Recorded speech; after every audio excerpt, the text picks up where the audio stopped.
Welcome to Shore Perspectives, a community feature of WESR Radio, highlighting the spirit of the shore from those who call it home. Merry Christmas first. My name is Althea Pittman. I am the Executive Director of the Eastern Shore Center for Independent Living. I've been residing on the shore for now over 20-some years. The Center for Independent Living was established and became its own entity in 1999. There are 17 going on 20 centers throughout the state of Virginia. And what we do is provide information and referral to individuals who have conditions considered disabling. We don't say individuals who are disabled because the individual themselves are not disabled. It is a condition that they are working with. What we strive to do is to make sure that each person finds that part that is missing in their life and they want to go further with. It could be an individual who is a student. It could be a child and the parents want to know what's out there, what's there for that child's education. What can we do to make that child's life more enjoyable, more fuller as all of the other kids? It could be a senior who needs their home modified, needs their bathrooms enlarged, needs a wheelchair, needs whatever the situation may be.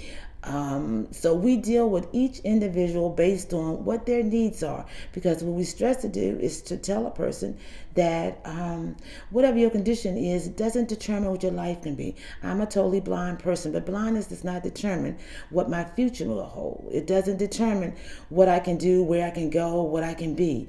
That's determined by me. Each individual determines what they want to do in this life.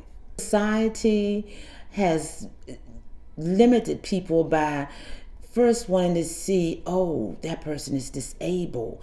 And I say a lot of times when people come in, I'll ask them, what do you consider when I use the term handicap? What do you think that means? What do you think of when you say disability? The person's not disabled. Don't say disability. They don't say disabled. You're right. They have different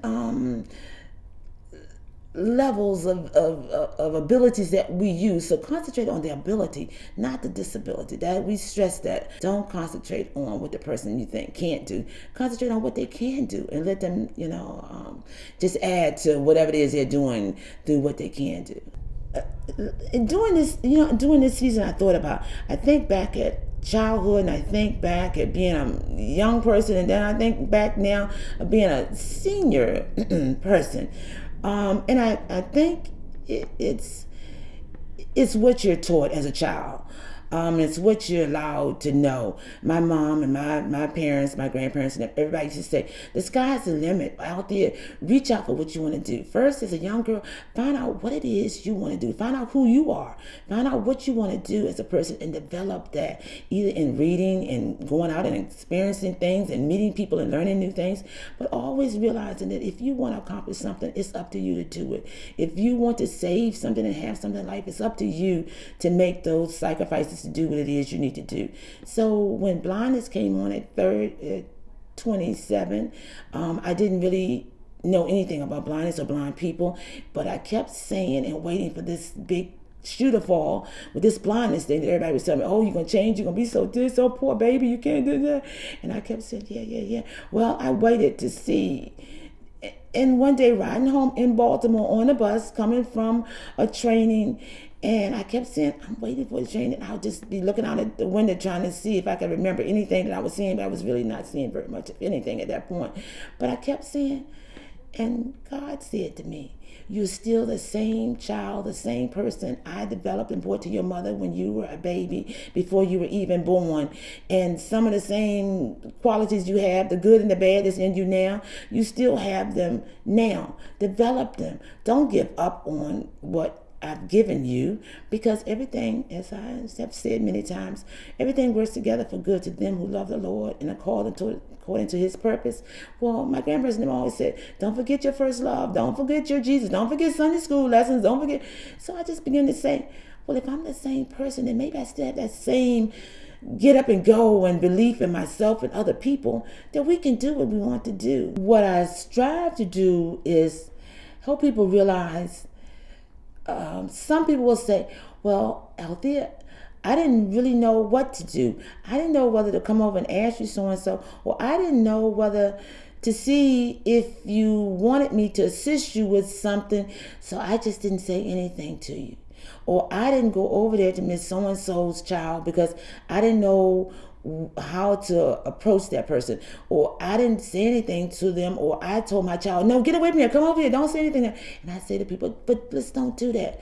If you got a question about what do you do when you want to approach a blind person, just go to them and say, hi, how you doing? Could I assist you with anything? Or how you doing today? Or just talk to me or anybody, just as you would anyone. And if that person says, well, thank you so much, but no, I'm okay, I'm using my cane, or I'm using my CNI dog, I'm fine, but it's nice to meet you. What's your name? And interact. A lot of people don't realize all we want is people to interact and treat us like anybody else, because we are like anybody else. I may be strong in one thing, as we say. Somebody else may be stronger in something else. Some people may be shy. Some people may be outgoing. Because I'm blind doesn't mean I'm going to be shy. Doesn't mean I'm going to be always out. Everybody is different.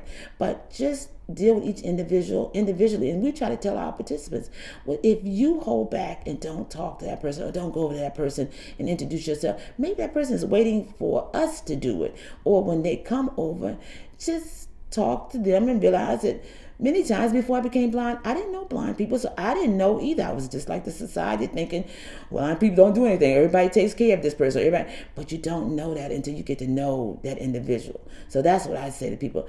Let's interact as much as we can. Let's have activities together. Let's go off and be involved together. Let's don't just sit at home and say, well, nobody calls me or nobody wants to. Let's get out there and let the community see us. One of the things I would like to share with our community during this time, during this Christmas holiday and a time for all of us to get together with friends and family and everything, is I want us to realize, keep your hope, keep your faith, keep your belief in yourself and in your God. Just know that you don't need to be sad. You don't need to say there's no hope for me because of my condition. I've been dealing with whatever it is I've been dealing with for life, and people never believed in me. But believe in yourself, believe in your child, your family member, whatever. And let's work together as a community to make our new year a wonderful year for all of us. For Shore Perspectives and WESR Radio, I'm Kelley Gaskell.